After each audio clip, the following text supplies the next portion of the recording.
CPIM Raniganj area committee की तरफ से आज डॉल्फिन मैदान से एक विरोध रैली निकाली गई। इसके जरिए इन्होंने कोलकाता में आरजीकर मेडिकल कॉलेज हॉस्पिटल में महिला डॉक्टर के साथ बलात्कार और हत्या के सभी आरोपियों को सजा देने की मांग की।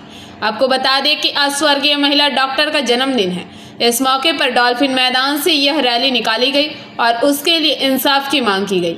यह रैली डॉल्फिन मैदान से शुरू होकर नेताजी मोड़ होकर सीआर रोड के रास्ते बड़ा बाजार होकर इतवारी मोड़ के रास्ते नेताजी मोड़ पर आकर समाप्त हुई। यहाँ पर एक पथ सभा का आयोजन किया गया। इस मौके पर यहाँ रानीगंज के पूर्व विधायक रुनु दत्त, सीटू नेता सुप्रिया राय, कृष्णदास गुप्ता, देवीदास बनर्जी, गौरव ढल, दिवेंदु मुखर्जी, मनोजीत बोस, अनुपम चैटर्जी सहित तमाम वामपंथी कार्यकर्ता उपस्थित थे। इस मौके पर वामपंथी नेताओं ने कहा कि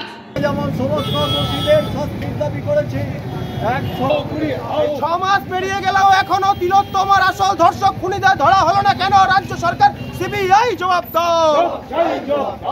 आज के 6 मास एवं काकतालीय भावे आज के सेई मेয়েটি অভয়ার তার হচ্ছে জন্মদিন।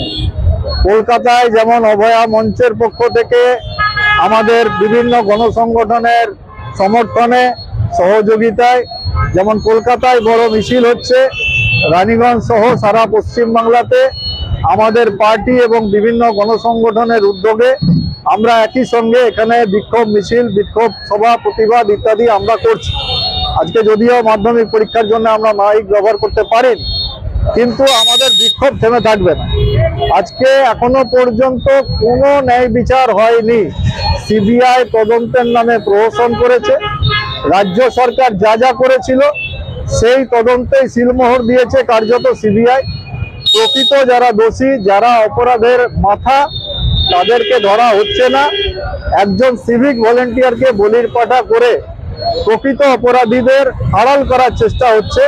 সরকারি হাসপাতালে ওষুধ সহ বিভিন্ন সামগ্রী নিয়ে যে দুর্নীতির চক্র গড়ে উঠেছে, সেই দুর্নীতির চক্রকে আড়াল করার জন্য এখনো পর্যন্ত কোনো তদন্ত শেষ হচ্ছে না এবং বিচার প্রক্রিয়াও যাতে ব্যাহত হয়, যাতে সঠিক বিচার না হয়, তার ব্যবস্থাও হচ্ছে সিবিআই এবং রাজ্য সরকারের পক্ষ থেকে করা হচ্ছে। সেই কারণেই আমরা প্রতিবাদ চালিয়ে যাচ্ছি। আগামী দিনেও যতক্ষণ না ন্যায় বিচার না হবে প্রতিবাদ চলবে। আজকে সারা রাজ্যে শুধু একটা ঘটনা নয়, প্রতিদিনই মেয়েদের উপরে।